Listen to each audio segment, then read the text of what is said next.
Yeah, I apologize. I referred to AOC as a senator. She's not a senator, she's a representative. I misspoke.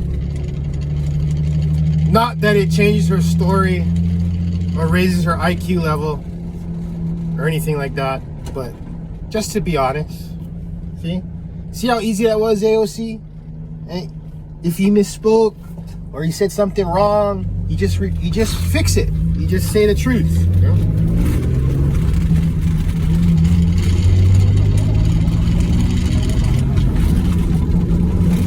So this woman,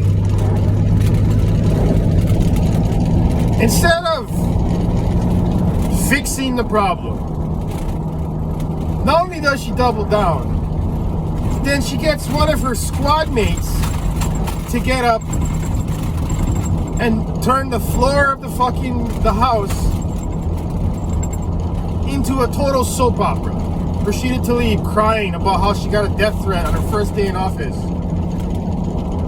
Well, big fucking deal. If you're a representative or a senator and you haven't gotten a death threat yet, then you're not doing it right. Because all senators and all representatives get death threats at some time. There's kooks out there. There's kooks. They all get a death threat at some time.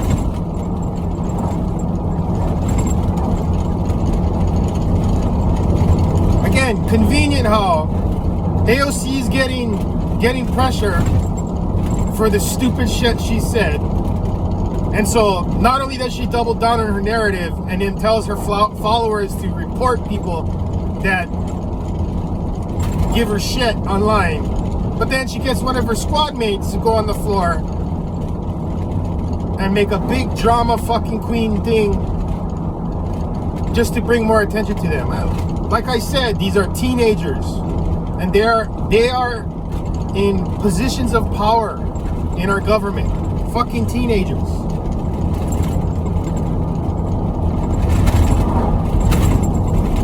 And the media is still covering for them. The media is still using the narrative that, oh my God, there's a big conspiracy. Anybody that has conservative thought, they have to be okay with what happened with the riots. It's insanity. Total insanity. Now, right, the riots is a very complicated thing, and it's not as simple as black and white. Right? If you really want to analyze it and you really want to hold the people responsible, well, then you have to look at the whole thing. You can't just look at one side and say, oh, well, there were conservatives there. There were Trump supporters there. And so that means it was all orchestrated by the right. And it's all the right's fault. And there's this big conspiracy to overthrow the government by the right. And so we need to shut them down because it's bad for America. And it's going to lead to an overthrow of the government. We need to put a wall around Capitol building. Right? We need to put metal detectors in the Capitol building. We need to have 6,000 freaking troops stationed there.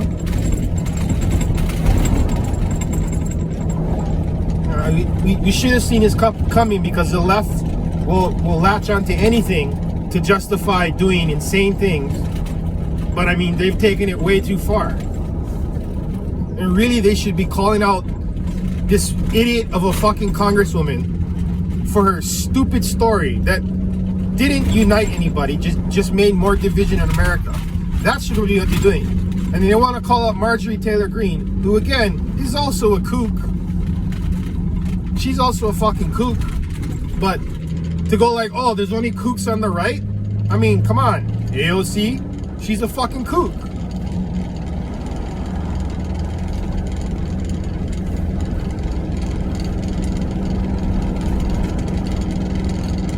If you wanna fucking analyze the problem about the riots and be honest about it, then you need to realize that there weren't just Trump supporters there.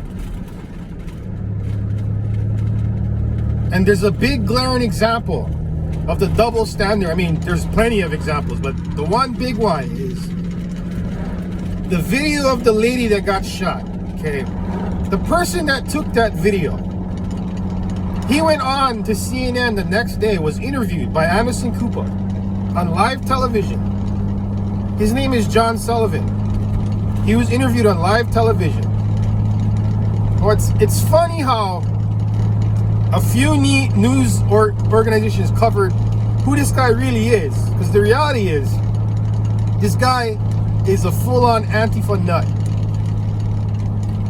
Well, it was well documented months before that by independent news sites who this guy was.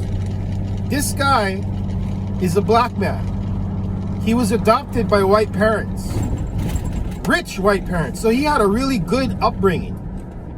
Wasn't abused, had all the privileges of someone who grows up in a rich household. This man became a competitive speed skater. He was featured by Uber in a commercial. He competed in the Olympic trials.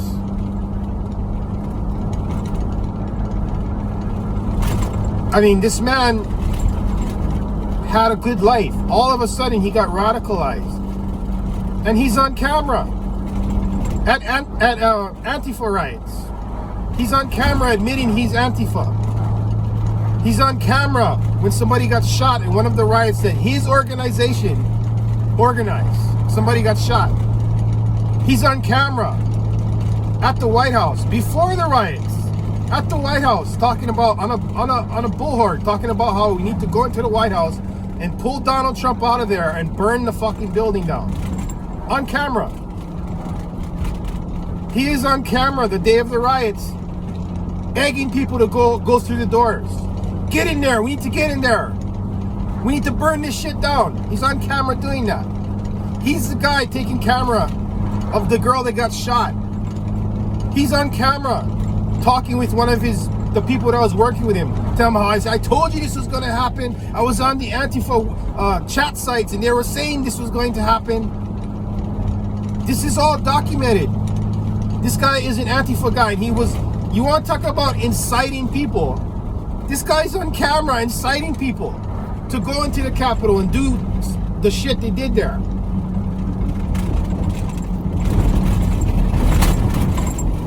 How is that not front page news? How is that not like, hey, you know what?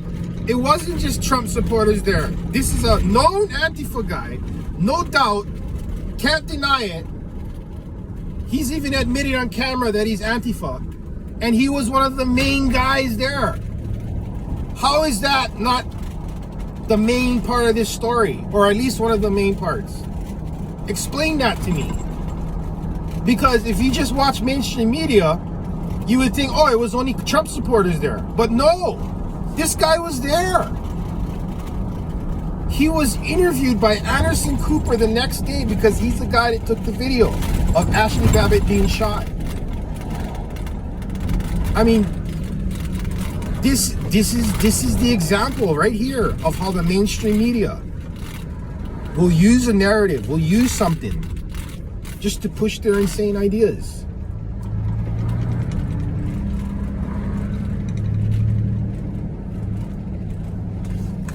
Now, again, they want to talk about unity. They want to talk about the truth. I mean, there is a complete untruth getting reported about this Capitol riot. And how many people actually know this shit? You can look this shit up. This is not some figure of my imagination. I knew about this guy months before he did anything because I had seen him.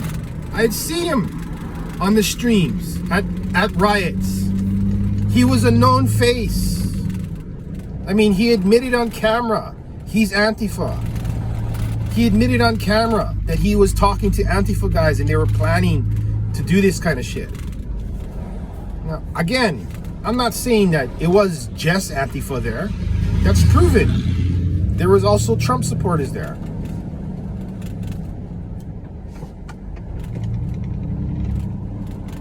But to say that it was just all on the right and the left had nothing to do with it, that's just false. That's just false. We're already so far deep into it. Look how far they've gone with it, how far they've run with the narrative. They have a fence around the Capitol building. You have prominent leaders coming out saying the greatest threat to America is domestic terrorism perpetrated by the right. That's how far it is. And it's so far from the truth. So far from the truth. But again, that doesn't matter. It doesn't matter. Not when you have a narrative to push. Not when you have an agenda.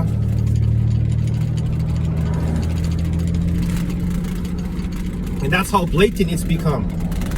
And half of America just goes with it. Half of America are truly idiots.